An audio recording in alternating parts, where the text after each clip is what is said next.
Le Premier ministre turc annonce que toutes les victimes de l'attaque de hier, mardi, sur un site touristique populaire d'Istanbul sont des étrangers. Le gouvernement précise que l'assaillant est entré récemment en Turquie depuis la Syrie et qu'il était lié au groupe État islamique.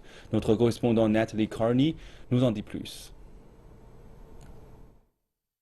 Istanbul est la dernière ville turque à être frappée par le terrorisme.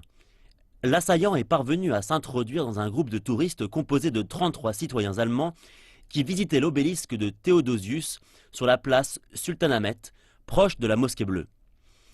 Aux alentours de 10h20 heure locale, il s'est fait sauter, tuant 10 personnes et en blessant 15 autres. La police est parvenue à identifier l'assaillant. Il s'agit de Nabil Fadli, 28 ans, syrien d'origine et né en Arabie Saoudite. Le gouvernement pense qu'il était membre de l'organisation terroriste État islamique, aussi appelée Daesh. Nous ne reculerons pas dans notre combat contre Daesh. Notre résolution à lutter contre toutes les organisations terroristes reste intacte.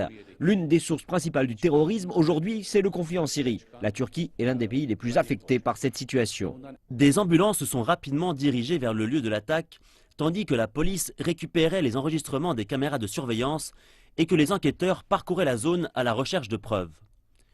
De nombreux commerces du district très peuplé de Sultanahmet ont témoigné avoir senti le sol trembler suite à l'explosion.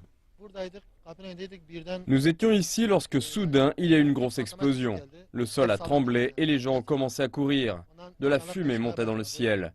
La police nous a dit qu'il y avait de nombreux blessés et ils nous ont demandé de ne pas traverser la route. C'est arrivé près d'un groupe de touristes. Cela va lourdement affecter le tourisme. La saison n'a pas encore commencé et déjà des réservations ont été annulées. C'est très mauvais. Il y a eu l'explosion et les gens se sont mis à crier et à courir. Certains sont tombés par terre. Non. Puis la police est venue, les ambulances également. C'était la panique générale, les femmes criaient. Les gens couraient en direction de leurs hôtels. Après l'explosion, l'Allemagne et le Danemark ont demandé à leurs ressortissants d'éviter les zones touristiques bondées de la ville.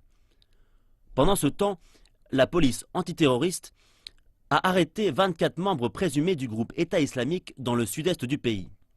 Malgré des centaines d'arrestations, la Turquie a été critiquée de ne pas en faire assez pour stopper l'organisation terroriste tout en combattant férocement les séparatistes kurdes. C'est avec une attention prudente qu'un semblant de normalité est revenu dans ce centre touristique habituellement très vivant. La communauté internationale a fermement condamné les attaques de mardi, comme elle l'a fait suite aux attaques d'Ankara l'an dernier et de Suruk, qui ont fait plus de 130 morts. Alors que la Turquie continue de combattre le terrorisme sur plusieurs fronts, les citoyens, eux, paient le prix fort, et ce jusqu'à ce que les touristes reviennent en Turquie, mais cela pourrait prendre un certain temps.